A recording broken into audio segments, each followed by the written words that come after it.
যাচ্ছে স্বাধীনতা অর্জনের পরের দিনই এক স্বৈরাচার যাওয়ার পরে অন্য স্বৈরাচারদের আগমন দেখা যাচ্ছে এবং আমরা সবাইকে ওয়েলকাম জানাচ্ছি, কারণ প্রত্যেকেরই একটা দল, একটা মত, একটা আদর্শ সবার ব্যক্তিগতভাবে থাকতেই পারবে, কিন্তু সেটা কখনোই আমার শিক্ষা প্রতিষ্ঠান, আমার ক্যাম্পাস, আমার কলকারখানা, আমার ব্যক্তিগত জায়গাগুলোতে কোনো রকম আমি দলীয় রাজনীতি, সন্ত্রাসবাদ, উগ্রবাদী কোনো কিছু আমি নিতে পারবো না। কেন পারবো না?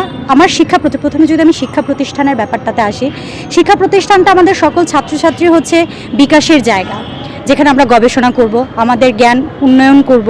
কিন্তু সেখানে যদি আমরা লাস্ট যে ঘটনা দেখেছি, তোফাজ্জল হোসেনকে আমাদের ঢাকা ইউনিভার্সিটির মতো এত সুন্দর একটা ক্যাম্পাস, যেটাকে হচ্ছে আমাদের এত নাম আমাদের ঢাকা শহরের মধ্যে, সেই ঢাকা ইউনিভার্সিটির স্টুডেন্টরা কিভাবে অমানবিক, অপাশবিক মানুষ হলে, আসলে মানুষ বললে সেটা ভুল হবে, একজন ছাত্রর কার্যক্রম কখন এরকম হতে পারে না। তারাও কিন্তু একটা এজেন্ডা নিয়ে এখন কাজ করছে।